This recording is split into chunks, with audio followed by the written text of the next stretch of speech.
सो दोस्तों, welcome in discover Rajasthan की discover keep learn. आज अपने दोस्तों आरएस मेंस 2024 है, उसके अंतर्गत साइंस एंड टेक में बहुत इंपॉर्टेंट टॉपिक करने वाले हैं जो आपके एग्जाम की दृष्टि से बहुत ज़्यादा इंपॉर्टेंट है। वहाँ से कम 2 क्वेश्चन आने की बहुत ज़्यादा संभावना है। देखो, आज अपने जो सूचना और संचार प्रौद्योगिकी में नूतन विकास है, ये टॉपिक करेंगे। इसमें आपके एक तो एआई दे रखा है, 2 टॉपिक ही करेंगे आज अपने, और हो सकता है कि शाम तक 2-4 और डाल दूं मैं। देखो, आर्टिफिशियल इंटेलिजेंस और बिग डेटा, ठीक है। 2 चीज़ों के बारे में अच्छे से जानेंगे। पहले अपने को समझना है कि होता क्या है ये, जिससे कि आप कोई भी आपका क्वेश्चन आए ना तो उसको आप लिख सकते हो अच्छे से कि जो आर्टिफिशियल इंटेलिजेंस है, कृत्रिम बुद्धिमत्ता है, ये क्या होती है और बिग डेटा क्या होता है। दोनों चीज़ों को मैं आपको बताऊंगा एक एक करके। सबसे पहले दोस्तों अपने बात करेंगे किसकी, एआई की, कृत्रिम बुद्धिमत्ता की। देखो, वैसे तो बहुत सारे टूल अपने जीवन में आए हैं, जैसे कंप्यूटर, लैपटॉप, ये सारी चीज़ें, लेकिन इनको क्या है कि अपने को हैंडल करना पड़ता है। मतलब कंप्यूटर चलाने के लिए क्या चाहिए, पर्सन चाहिए। अब जो कृत्रिम बुद्धिमत्ता है, ये क्या काम करेगी, ऑटोमेटिक सारे काम करेगी। जैसे मान लो कि ऐसी एक कार बनाई जाए, जैसे एलोन मस्क बना रहा है, कि वो ड्राइवरलेस हो। वो अपने आप सेंस करेगी कि आगे गाड़ी आ रही है, ब्रेक लगा देते हैं। अब फिर आगे और कुछ, मतलब अभी अपने को यहाँ पे जाना है, पहले लोकेशन फिक्स कर दी, सारी चीज़ें मतलब ऑटोमेटिक होगी। तो इसको अपने हर फील्ड में जोड़ सकते हैं। ये अपने को क्या है कि हर फील्ड में काम आएगा। तो सबसे पहले तो अपने को ये पता होना चाहिए कि जो आर्टिफिशियल इंटेलिजेंस वर्ड है ना, ये क्या है।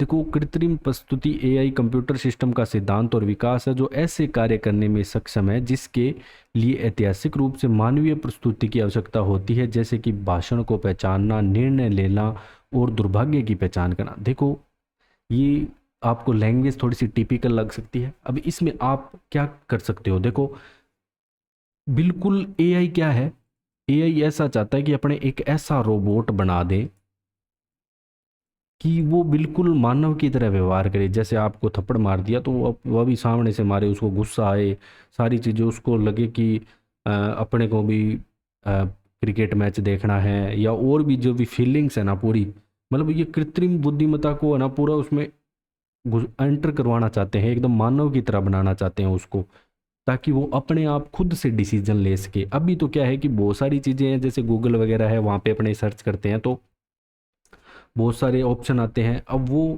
अब इसको हर फील्ड में अलग अलग अपने पढ़ेंगे। एआई क्या है, एक व्यापक शब्द है जो मशीन लर्निंग, डीप लर्निंग और इंटेल लैंग्वेज प्रोसेसिंग, जिसे अपने बोलते हैं एनएलपी, ठीक है, एनएलपी सहित कई तरह की तकनीकों को शामिल करता है। देखो, मेन है ना, सबसे ज़्यादा जो फेमस हुआ था ना, वो हुआ था चैट जीपीटी, आपने देखा होगा। तो वहाँ अपने जो भी डालते थे कि अपने को बताओ कि मैगी कैसे बनेगी, या कोई भी चीज़ है, जैसे अपने कह सकते हैं कि कोई कंप्यूटर का हार्डवेयर है, उसको कैसे तैयार करें, मतलब जो पीसी है उसमें कैसे सिस्टम सेट करना है, या और कोई भी वर्किंग है जो भी आपके दिमाग में चल रही है, वो कमांड वो पूरी बता देता कि सबसे पहले आपको पानी लेना है मैगी बनाने के लिए, तो सारी चीज़ें वो बता देता था। तो यही चीज़ें हैं चैट जीपीटी। और अगर अपने बात करें ना दोस्तों एआई की, तो ये शब्द किसने दिया था, तो मैकार्थी आते हैं 1956 में, उनके द्वारा ये शब्द दिया गया।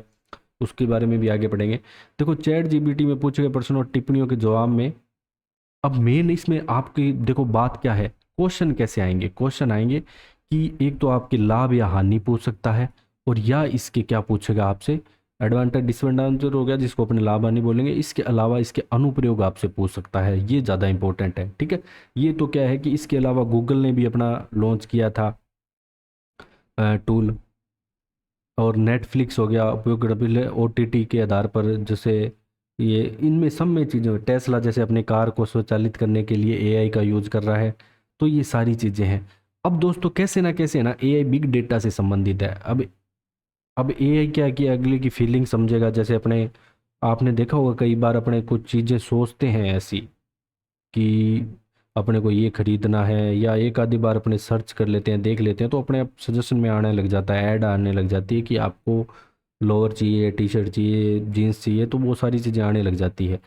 अब देखो, कार्यबल में एआई, अब कोई उद्योगों में ये प्रचलित है ऐसे कार्यों को स्वचालित करना जिनमें मानवीय हस्तक्षेप की आवश्यकता नहीं है, तो जिससे पैसे और समय की बचत हो सकती है। लेकिन इसमें क्या है कि एक तो एक्यूरेसी ज़्यादा रहेगी, लेकिन इसमें आपकी क्या है कि बेरोज़गारी यहाँ पे बढ़ेगी। ये आगे पढ़ेंगे अपने कि इसके फ़ायदे नुकसान क्या है। इसके अलावा दोस्तों आपकी फाइनेंस इंडस्ट्री में इम्पोर्टेंट है। वित्त उद्योग में धोखाधड़ी का पता लगाना यह है कि एक उल्लेखनीय मामला है। बड़ी मात्रा में डेटा का विश्लेषण करने की एक क्षमता इसे धोखाधड़ी वाले व्यवहार का संकेत देने वाली विसंगतियों या पैटर्न का, मतलब जो फाइनेंस डिपार्टमेंट है या फाइनेंस इंडस्ट्री है उसमें बहुत ज़्यादा इंपॉर्टेंट है।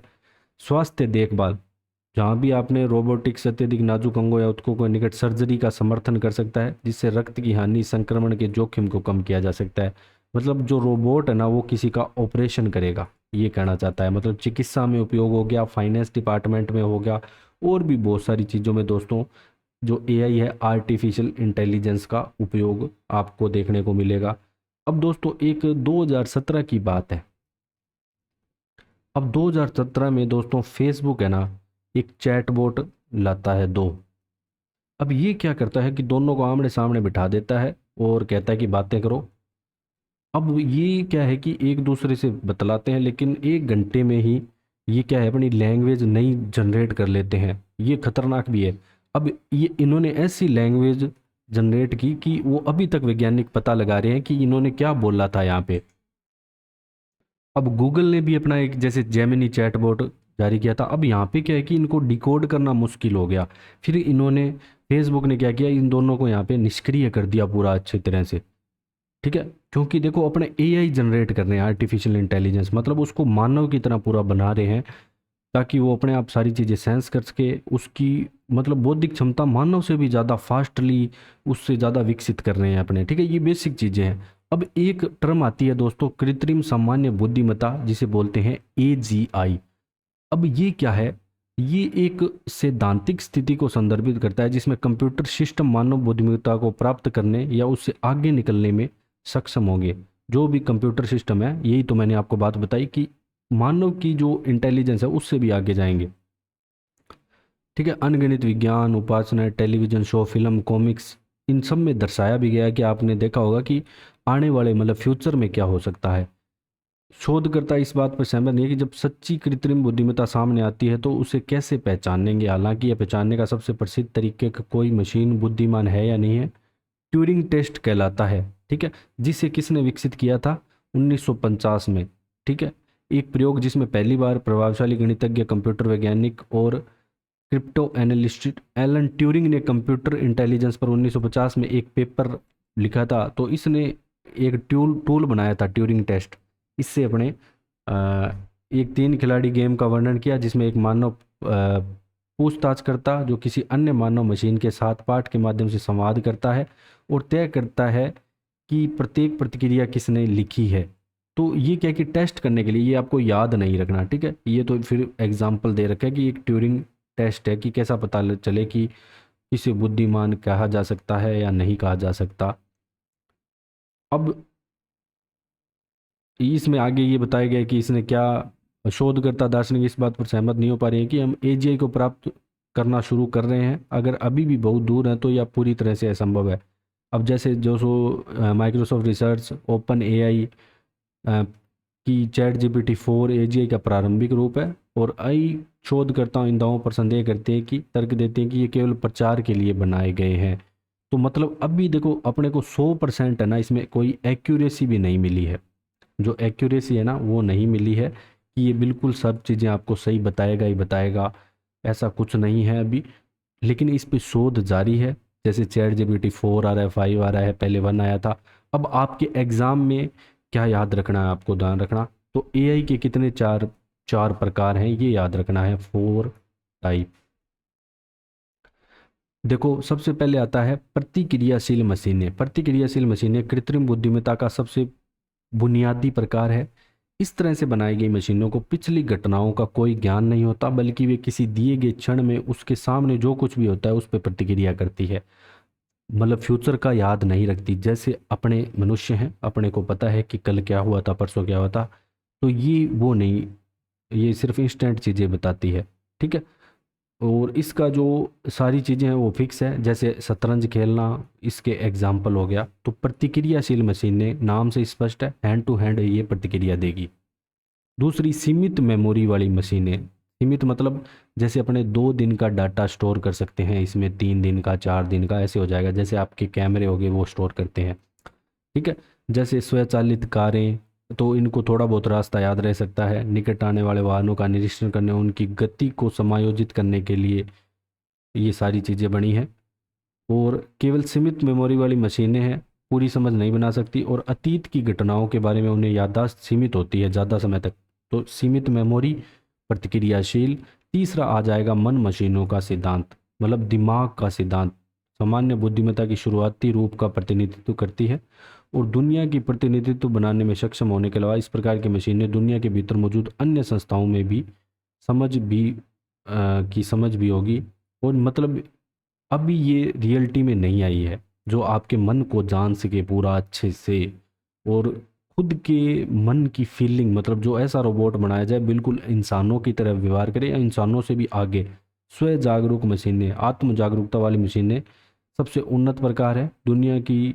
दूसरी और खुद के बारे में समझ सकेगी। जब लोग एजीआई हासिल करने की बात करते हैं तो ज़्यादातर लोगों का यही मतलब होता है कि वर्तमान में यह एक दूर की सच्चाई है। मतलब अभी तक ये है ना, इस जो आर्टिफिशियल इंटेलिजेंस है ना, इसने पूर्ण रूप से 100% अभी कुछ नहीं प्राप्त किया है।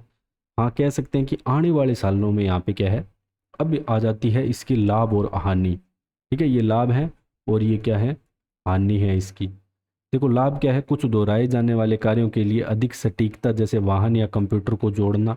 बढ़ती स्वचालन के कारण नौकरी का यहाँ पे नुकसान होगा। मशीनों की अधिक दक्षता के कारण परिचालन लागत में यहाँ पे कमी आएगी। लाभ क्या होगा, यहाँ पे आपकी जो कॉस्ट है वो कम होगी। डिजिटल सेवाओं और उत्पादों में निजीकरण में वृद्धि होगी। प्राइवेटाइजेशन यहाँ पे बढ़ेगा।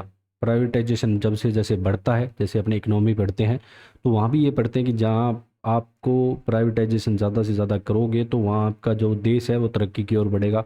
कुछ स्थितियों में बेहतर निर्णय लेने की क्षमता है। शीघ्रता से नई सामग्री जैसे पाठ या चित्र उत्पन्न एकदम से ही, आपने कोई भी कमांड दी कि मेरे को ये चीज़ ड्रॉ करके दो, हाथों हाथ कर देगी। देखो इससे भेदभाव उत्पन्न हो सकता है। साइबर सुरक्षा सबसे बड़ी चिंता है इसकी, साइबर सिक्योरिटी, जो हैकर्स वगैरह इसका गलत यूज कर सकते हैं। पारदर्शिता का इसमें अभाव होगा। जरूरी नहीं कि इसको हर चीज़ का यहाँ पे ज्ञान हो, समझ हो। ठीक है, और हर देश या हर नागरिक के बारे में जानता हो। जैसे अमेरिका ने बना दिया कोई भी ऐसी चीज़, तो वो भारत के बारे में कोई गलत चीज़ फैला रहा हो, तो ऐसा भी इसमें हो सकता है।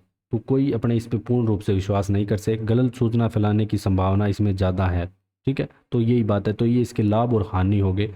अब दोस्तों भारत से इसका क्या रिलेशन है, भारत ने क्या डेवलप किया है इसमें। देखो अगर बात करें एआई की, तो 2035 तक भारत की अर्थव्यवस्था में $957 बिलियन तक का योगदान कर सकता है आगे आने वाले टाइम में। अगर बात करें दोस्तों मई 2020 की, तो मई 2020 में भारत का राष्ट्रीय एक एआई पोर्टल लॉन्च हुआ था, India.ai.gov.in, India.ai.gov.in। तो आपसे इंडिया के बारे में पूछे तो ये पोर्टल लॉन्च किया था, कब किया गया था, मई 2020, मई 2020 में लॉन्च किया गया था, जो देश में कृत्रिम बुद्धिमत्ता से संबंधित विकास के लिए वन स्टॉप डिजिटल प्लेटफॉर्म है। अब ये काम क्या करता है, ये ज्ञान साझाकरण उपकरण के रूप में भी कार्य करता है। दस्तावेजों की देखरेख, नौकरियों के बारे में जानकारी प्राप्त करने के लिए एक मंच है सिंगल। युवाओं के लिए जिम्मेदार एक कार्यक्रम भी यहाँ पे शुरू किया गया है, जैसे पढ़ सकते हैं जो सीबीएसई के बच्चे वगैरह हैं, ये सारी चीज़ें यहाँ पे आपको सिलेबस वगैरह पूरा मिल जाएगा। कोई प्रशिक्षण लेना हो, कोई आपको आईटी फील्ड में कोई चीज़ सीखनी हो तो वहाँ भी मदद करेगा। तो ये पोर्टल मई 2020 में लॉन्च किया, इतना याद रखना है। फिर बात करें दोस्तों जून 2020 में भारत जीपीएआई का हिस्सा भी बना, अगर वैश्विक स्तर में भागीदारी अगर आपसे पूछा जाए तो अंतर्राष्ट्रीय और बहुहितकारक पहल है जो मानव अधिकारों, समावेशिता, विविधता, नवाचार और आर्थिक विकास पर आधारित है। मतलब अपने को एआई को, देखो ये चीज़ इतनी आसान नहीं है, पूरा इस तरीके से विकसित करना होगा। तो कई बार ये चीज़ें मानव ऐसी विकसित कर देता है, जैसे कोरोना विकसित करके यहाँ पे क्या किया गया, महामारी फैल गई थी पूरी।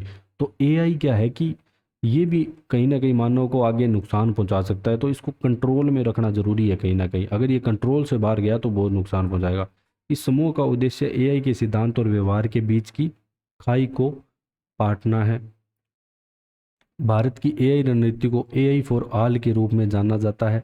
जिम्मेदार एआई पर ध्यान केंद्रित करता है। बड़े पैमाने पर एआई संसाधनों का यहाँ पे क्या करता है, निर्माण करता है। ठीक है, तो स्कूली पाठ्यक्रम वही चीज़ें यहाँ पे आगे जो लास्ट अभी हमने पढ़ी है कि कैसे ज्वाइन किया। तो मेन इसमें यही है, और मेन इसमें चिकित्सा क्षेत्र में आप देख सकते हो। तो और भी आप एग्जांपल दे सकते हो कि किस किस क्षेत्रों में यूज़ हो रहा है, जो हमने पहले जाना। तो इसके प्रकार ज़रूर पढ़ के जाना। एक तो एक बेसिक आपको पता होना चाहिए कि ये होता क्या है, और इसकी लाभ हानि जरूर पढ़नी है अपने को कि लाभ क्या है और हानि क्या है। अब बात करेंगे दोस्तों अपने किसके बारे में, बिग डेटा। बिग डेटा क्या है, ये टर्म आपने सुनी होगी कहीं ना कहीं, बिग डेटा। देखो सीधी सी बात है, अपने बहुत सारी चीज़ें यूज कर रहे हैं, जैसे mobile, Instagram, YouTube, Facebook, Myntra, Flipkart. तो सब चीज़ों पे आपने क्या है कि आपका इंटरेस्ट को पता लग रहा है कि आपका इंटरेस्ट किस चीज़ में है, क्या चीज़ें आप देख रहे हो, उस चीज़ों को ही फिर आगे सजेशन करेगा। जैसे आप कोई रील देख रहे हो तो वैसी ही रीलें आगे नेक्स्ट टू नेक्स्ट आती जाएगी। तो कहीं ना कहीं आपका डाटा, जो भी आप काम कर रहे हो ना, कुछ भी आप नोट कर रहे हो, अब आज के टाइम वैसा तो है नहीं। पहले तो क्या है कि सब कॉपी वगैरह में या ऐसे स्टोर करके रखते थे डेटा, और उसमें लिमिटेशन भी होती है और वो पेज वगैरह भी ख़राब हो जाते हैं। अब यहाँ पे क्या है कि डेटा जो भी आपका स्टोर हो रहा है डिजिटली हो रहा है, हर चीज़ आपकी स्टोर हो रही है, जो भी आप काम कर रहे हो। ठीक है, अब उस डेटा के आधार को यूज़ कौन करता है, तो सबसे ज़्यादा बिग डेटा का यूज़ करती है ना वो कंपनीज करती है या बिजनेसमैन करते हैं।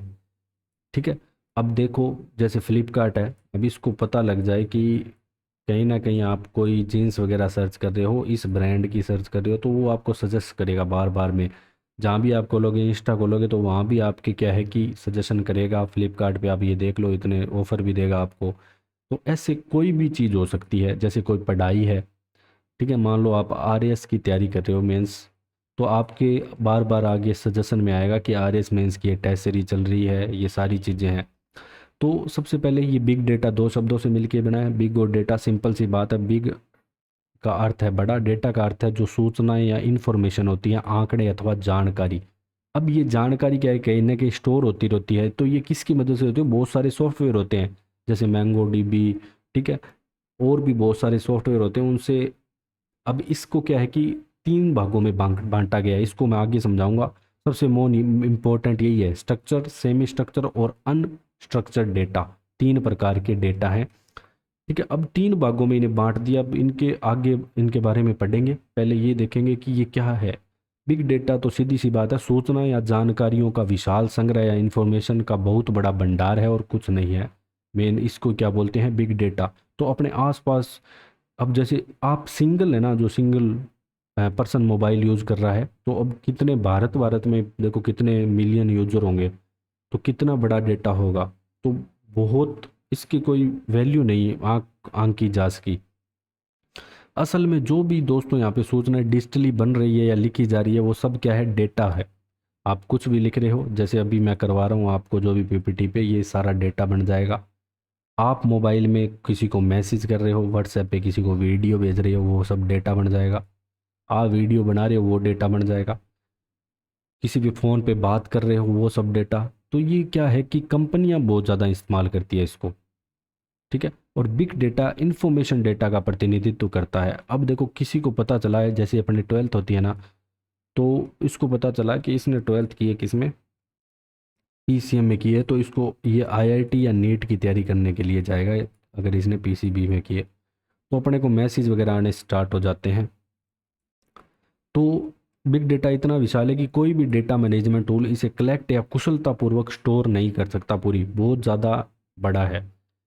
अब उत्पादन की बात करें तो रोज़ है ना 2.5 क्विंटिलियन बाइट्स से अधिक डेटा का यहाँ पे क्या है, उत्पादन होता है। अगर अकेले न्यूयॉर्क स्टॉक एक्सचेंज की बात करें तो 1 टेराबाइट 1 TB से अधिक डेटा उत्पादन ये डेली करता है। इसके अलावा बिग डेटा उत्पादन में सोशल मीडिया प्लेटफॉर्म भी काफ़ी बड़ा योगदान है। दोस्तों अगर पूरी दुनिया की सिर्फ एयरलाइंस की बात करें तो रोज़ 1000 टेराबाइट का उत्पादन ये भी करते हैं। ये आप एग्जाम्पल दे सकते हो बिग डेटा उत्पादन के बारे में अगर आपसे पूछे। दो बड़ी बड़ी कंपनियां, संचार एजेंसियां, राजनीतिक दल हो गए। तो अब अपने को पता है कि किसी को कौन सी पार्टी पसंद है, किसी को दूसरी पसंद है, तो उसको वैसी ही रीलें सजेस्ट करेगा वो। अब देखो सबसे ज़्यादा इम्पोर्टेंट आपके एग्ज़ाम में जो आपको सहायता करने वाला है वो यही है, जो आपके एग्ज़ाम में आने वाला है वो यही है। आपसे पूछेगा कि fives of big data, big data के फाइव्स लिखो, ठीक है, कौन कौन से हैं। सबसे पहला आता है वॉल्यूम, ठीक है, इसको आप ऐसे लिख के आओगे वॉल्यूम। वॉल्यूम क्या है, स्केल ऑफ डाटा। वॉल्यूम का मतलब होता है कितना, नंबर ऑफ, उसका आकार कह सकते हैं। They refer to the sheer volume of data being generated every second, हर सेकंड में जितना यहाँ पे जनरेट हो रहा है, ठीक है। तो अपने कह सकते हैं जैसे यहाँ पे, जैसे वन, जैसे केबी आता है, फिर एमबी आता है, फिर जीबी आता है, फिर टीबी आता है, तो ऐसे 1 second, every second of data, मतलब जितनी मात्रा होती है ना उसकी, वॉल्यूम क्या होता है, कुल मिला के जो मात्रा होगी वो वॉल्यूम कहलाएगी। अब बात करेंगे वेलोसिटी की, ठीक है, एनालिसिस ऑफ स्ट्रीमिंग डाटा, ठीक है। तो ये वेलोसिटी मतलब किस स्पीड से जनरेट हो रहा है। अब इसकी स्पीड देखी जाएगी, पहले वॉल्यूम फिर वेलोसिटी। वेलोसिटी मतलब स्पीड देखी जाएगी। अब इसमें क्या है कि द न्यूयॉर्क स्टॉक एक्सचेंज का बताया गया कि 1 TB ऑफ ट्रेड इंफॉर्मेशन के बारे में इसने बताया है। अब इसके बाद बात करें वैरायटी, किस प्रकार का, अलग अलग, जैसे यूट्यूब, फेसबुक, ट्विटर, और भी बहुत सारी ले लो। ट्विटर अब एक्स बन गया है, तो उसके बारे में डिफरेंट फॉर्म ऑफ डाटा क्या कहलाएगा, वैरायटी कहलाएगा। तो वॉल्यूम, वेलोसिटी, वैरायटी, फाइव याद रखने हैं सारे आपको। सबसे पहले हमने क्या देखा, वॉल्यूम, फिर हमने देखा वेलोसिटी। तो ये अगर आप उसको 5 लिख के आएगा तो आपको बहुत, अब अगर आप इनके नाम ही लिखे हैं ना बिग डेटा में, तो भी आपको वहाँ पे बहुत ज़्यादा हेल्प मिलने वाली है। वैरायटी,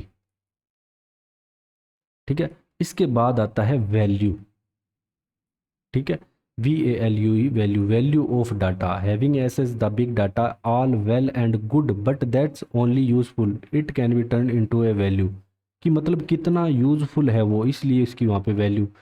फिर दोस्तों उसके बाद नेक्स्ट आता है वर्सिटी, ठीक है, VERACITY।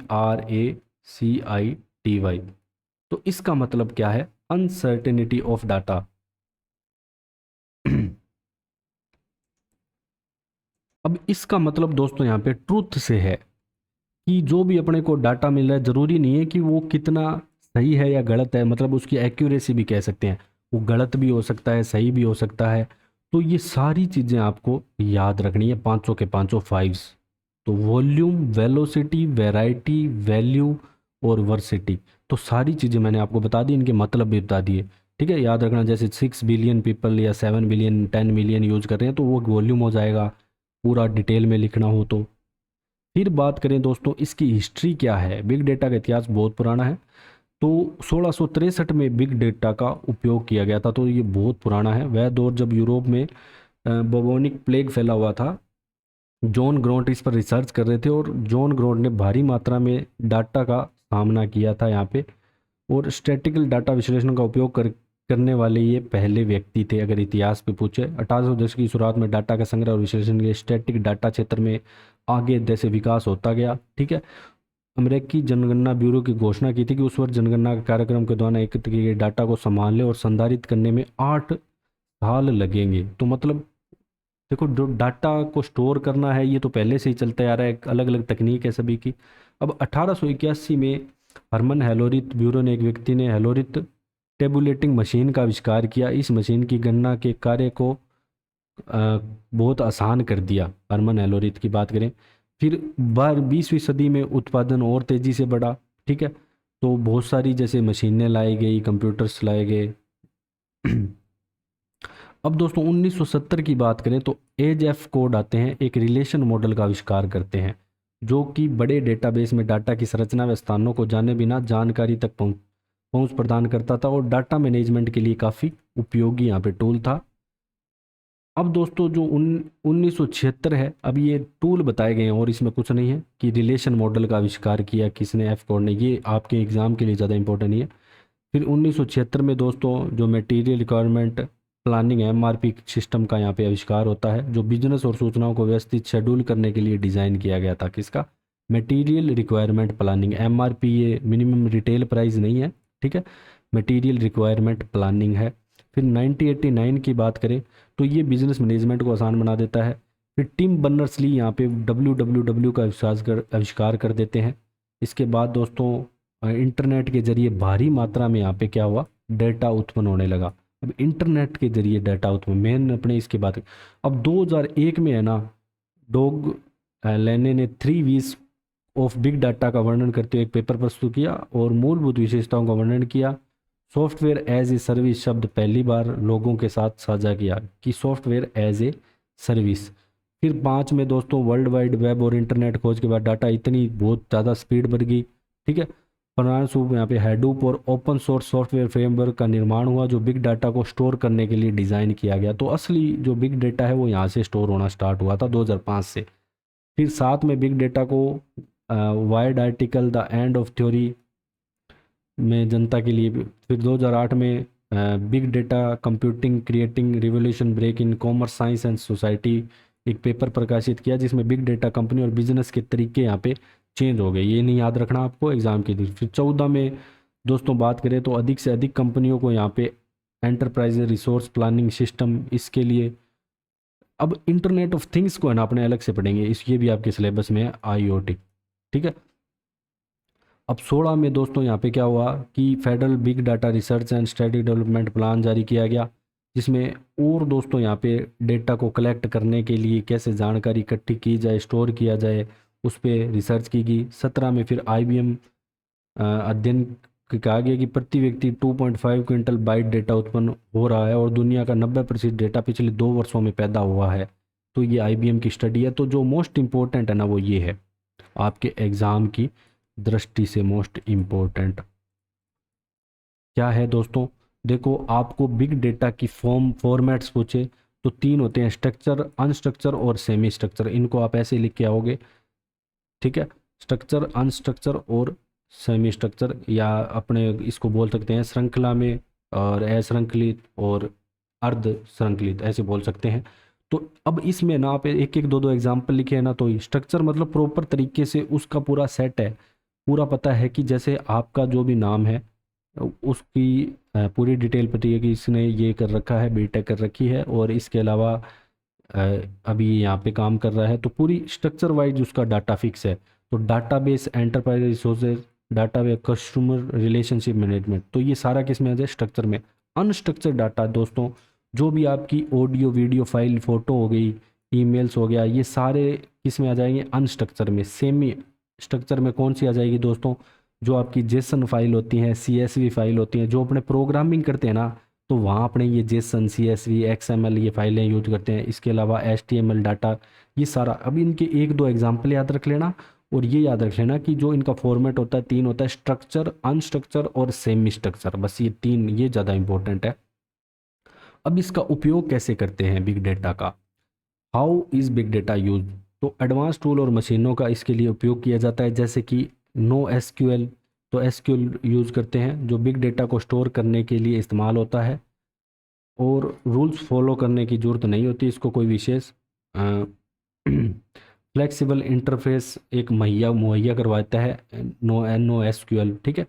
आप पता लगा सकते हैं कि डेटा के साथ क्या हो रहा है। बिग डेटा की एकत्रित, संधारित और एनालिसिस करने के लिए इसको 2 भागों में, एक ऑपरेशनल और एनालिटिकल, 2 भागों में इसको बांट दिया जाता है।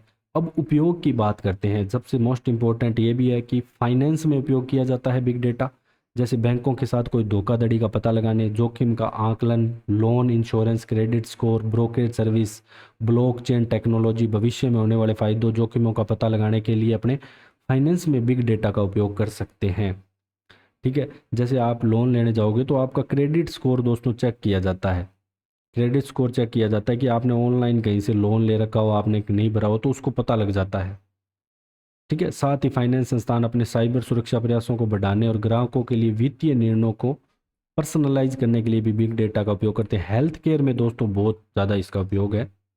हॉस्पिटल में जो भी दवाइयों पे रिसर्च है, मतलब मेन फार्मास्यूटिकल कंपनीज स्वास्थ्य सेवाओं को बेहतर बनाने के लिए ना बहुत ज़्यादा बिग डेटा का उपयोग करती है बड़ी संख्या में। इसको पता चलता है कि कहाँ किस बीमारी के ज़्यादा मरीज है, जैसे कैंसर वगैरह।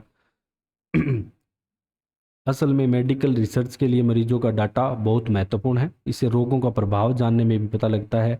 जैसे कोरोना आया था तो इसी आधार पे ही दोस्तों ये किया गया था। ठीक है, तो कैंसर, अल्जाइमर जैसी बीमारियों के लिए दवाएं भी विकसित की जा सकती है। तो फाइनेंस, हेल्थ केयर, इसके अलावा मीडिया और एंटरटेनमेंट जैसे ओटीटी पे। अब ज़रूरी नहीं कि हर एक कोई दोस्तों यहाँ पे क्या है कि अ, जो कईयों को मूवीज़ वगैरह देखनी पसंद है, कईयों को वेब वेब सीरीज़, तो उसके आधार पे पता लग जाता है। फिर वो सजेशन करता है कि आप ये देखो। अब देखो, कई वेब सीरीज देखते हैं तो आप इंस्टा फेसबुक पे जाओगे तो आपको वेब सीरीज सजेशन करेगा, कोई मूवी देखते हैं तो वो ही सजेशन करेगा। तो वो वहाँ से डाटा उठाता है और आगे सजेस्ट करता है। अकाउंट क्रिएट करना पड़ता है और आपको अपनी पर्सनल डिटेल सारी इसमें देनी पड़ती है। ये नहीं लिखना, बस अपने को ये याद रखना है कि मीडिया और एंटरटेनमेंट में ये काम आता है। ठीक है, क्या सर्च कर रहे हैं, किस तरह से प्रोग्राम देख रहे हैं, कौन से फॉर्मेट में आप ज़्यादा इंटरेस्ट ले रहे हैं। ठीक है, तो वही सारी चीज़ें हैं। फिर एग्रीकल्चर दोस्तों, कृषि में भी दोस्तों इसका बहुत ज़्यादा महत्वपूर्ण है ये। जैसे आजकल बीजों के उत्पादन से लेकर नई किस्मों की विकास, मृदा स्वास्थ्य, फसल चक्र, कीट प्रबंधन, water cycle, fertiliser, automated irrigation system, climate change जैसे अनेक कार्यों में बिग डेटा का उपयोग किया जाता है। तो ये बड़ा पॉइंट बहुत इंपॉर्टेंट है। साथ ही दोस्तों, वैश्विक स्तर पर जो भुखमरी और कुपोषण जैसी समस्याओं का आकलन करने में, कहाँ कितने लोग भुखमरी से मर रहे हैं, तो वहाँ भी उपयोग किया जा रहा है इसका। Global open data for agriculture and nutrition जैसे समूह बहुत महत्वपूर्ण भूमिका निभा रहे हैं, जो भुखमरी से पीड़ित लोगों का डेटा शेयर करके बता रहे हैं कि यहाँ पे मतलब इस देश में इतने लोग भुखमरी से पीड़ित हैं। तो अपने को पता लग जाता है, फिर अपने उसके लिए कुछ भी प्रोग्राम लागू कर सकते हैं। तो ये भी बहुत ज़्यादा इम्पोर्टेंट है। फिर बिग डाटा टेक्नोलॉजी के बारे में दोस्तों पढ़ेंगे। तो इसको मैनेज करना दोस्तों इतना आसान नहीं होता जितना आपको यहाँ पे लग रहा है। कई सारी टेक्नोलॉजी का इस्तेमाल करना पड़ता है। जैसे एक आता है अपैचे हैडूप। ठीक है, अपैचे हैडूप ये सबसे प्रसिद्ध बिग डेटा टूल है। ये एक ओपन सोर्स सॉफ्टवेयर फ्रेमवर्क है जिसे अपैचे सॉफ्टवेयर फाउंडेशन द्वारा बिग डेटा स्टोर और प्रोसेस करने के लिए विकसित किया गया है, और ये जावा लैंग्वेज में। तो इसमें जो लैंग्वेज यूज़ की गई है ना दोस्तों, वो कौन सी, जावा यूज की गई है। तो ये टेक्नोलॉजी है इसकी। अगर आप इसको याद करना चाहो तो कर सकते हो, बाकी ज़्यादा ये एग्ज़ाम की दृष्टि से इंपॉर्टेंट नहीं है आपका। अब इसमें क्या है कि हैडूप डिस्ट्रीब्यूटेड फाइल सिस्टम, HDFS आज के समय में सबसे पॉपुलर और सबसे अधिक विश्वसनीय डेटा स्टोरेज सॉफ्टवेयर है, वो यही है अपैचे हैडूप। ये एक महंगा, फॉल्ट टॉलरेंट और सबसे अधिक इस्तेमाल किए जाने वाला फ्रेमवर्क है। मतलब इसको हर कोई आम व्यक्ति इस्तेमाल नहीं करता, मेन कंपनीज वगैरह ही इस्तेमाल करती है। विशेषताएं क्या है दोस्तों, सबसे अधिक उपयोग किया जाने वाला, गलती होने की संभावना इसमें ना के बराबर है। फ्रेमवर्क को इस तरह डिज़ाइन किया गया है कि यह मशीन क्रैश जैसी प्रतिकूल परिस्थितियों में भी काम करता रहता है। इसके अलावा फेसबुक, लिंक्डइन, ये सारे IBM, इंटेल इत्यादि, ये सारी इसका क्या उपयोग करती हैं। ठीक है, अब जैसे आप फेसबुक यूज करते हो तो ये आपका फेसबुक इस अपैचे हेडोप को यूज करती है, और आपका इंटरेस्ट, आपकी दिमाग क्या कह रहा है, आप क्या सर्च कर रहे हो, सारी चीज़ें उनको पता लग जाती है। मैंगो डीबी की बात करें अब, ये भी एक टेक्नोलॉजी है, open source data analysis tool है। ये भी open source data analysis tool जो मैंगो डीबी द्वारा विकसित किया गया। इसमें C++ और जावा स्क्रिप्ट में ये लिखा गया है, ये लैंग्वेज होती है। और ये अनस्ट्रक्चर डाटा को जेसन फॉर्मेट में स्टोर करने की सुविधा देता है। तो अनस्ट्रक्चर को जेसन में और स्टोर करने की सुविधा देता है। ये भी लोकप्रिय है। इसके अलावा दोस्तों इसको भी बहुत सारी जो कंपनियां वगैरह हैं यूज़ करती हैं। फेसबुक, ईबे, मैटलाइफ, गूगल, ये सारी कंपनियां इसमें यूज करती है। विश्वसनीय और किफ़ायती है। ठीक है, डेवलपर्स के लिए काफ़ी आसान है जो वेब वगैरह, ऐप वगैरह डेवलप करते हैं। फिर बात करते हैं अपैचे स्ट्रोम की। ठीक है, तो ये एक distributed real time computational framework है जो क्लोजोरियल और जावा लैंग्वेज में लिखा गया है, और अनलिमिटेड डाटा प्रोसेसिंग की क्या देता है, सुविधा देता है। यहाँ पे अपने अनलिमिटेड डाटा प्रोसेसिंग कर सकते हैं। विशेषता की बात करें तो हाईली स्केलेबल है, इस्तेमाल करने में आसान है, डाटा प्रोसेसिंग की गारंटी देता है, प्रति नोड प्रति सेकंड लाखों टपल्स को संधारित करने, स्टोर करने की क्षमता देता है। याहू, अलीबाबा, ये ट्विटर, स्पॉटिफाई जो अब एक्स बन गया ट्विटर, ये सारे इसको यूज़ करते हैं। तो मेन ये 3 मैंने आपको टेक्नोलॉजी बताई है, इनकी आपको डिटेल नहीं याद रखनी। अपेचे हैडूप, मैंगो डीबी और अपेचे स्टॉर्म, हैडूप, अपेचे स्टॉर्म और मैंगो डीबी, ठीक है। अब इसके फ़ायदे क्या हैं दोस्तों, अब बात आती है फ़ायदे और नुकसान। ये डायरेक्ट आपसे पूछा जा सकता है। लोगों की पसंद नापसंद अपने जान सकते हैं, उसकी ज़रूरत, उसको नीड की समझ सकते हैं, ठीक है। बिग डेटा का इस्तेमाल करके आप अपने प्रोडक्ट्स की लागत में कमी, अपने को, जो बिजनेसमैन होगा ना उसको पता लग जाएगा कि अपने को अपने प्रोडक्ट में क्या चेंज करना है, कस्टमर क्या डिमांड करना है। आजकल पहले फील्ड में जाके पता लगता था कि क्या डिमांड कर रहा है, आजकल घर बैठे ही पता लग जाता है। इसके जरिए आप मार्केट में चल रहे ट्रेंड को भी जान सकते हैं कि अभी क्या चल रहा है ट्रेंड में, जैसे किस प्रकार की जीन्स चल रही है, किस प्रकार के लोगों को फैशन पसंद आ रहे कपड़े, तो वैसे ही कंपनी बनाना स्टार्ट कर देगी। तो कंपटीशन इससे बढ़ गया है। मार्केट में प्राथमिक में ध्यान केंद्रित करने की अनुमति देता है। बिग डेटा का उपयोग आप बिक्री और भरोसे को बढ़ाने के लिए अपनी सेलिंग बढ़ा सकते हो, अपनी कंपनी में सही कर्मचारियों की नियुक्ति कर सकते हो। तो अपने को पता चल जाएगा कि ये स्किल वाला अपने को बंदा चाहिए, जिसको ये वाला काम आता हो, उसे अपने भर्ती करेंगे।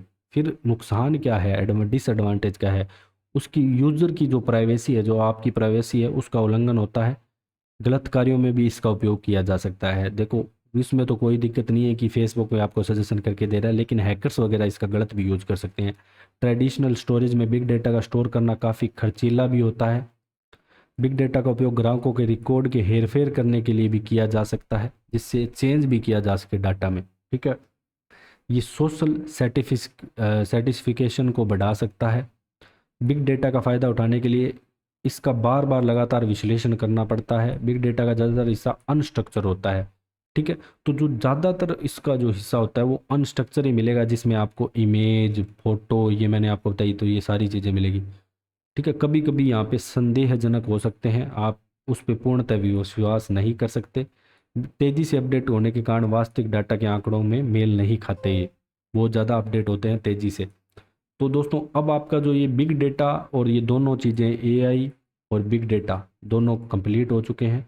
तो इसमें जो इंपॉर्टेंट चीज़ें हैं जो आपके आ सकती है वो भी मैंने आपको बता दी, बाकी पूरी थ्योरी आपकी लिखी हुई है। अगर पीडीएफ चाहिए तो आप कमेंट करोगे तो मैं टेलीग्राम ग्रुप में डाल दूंगा।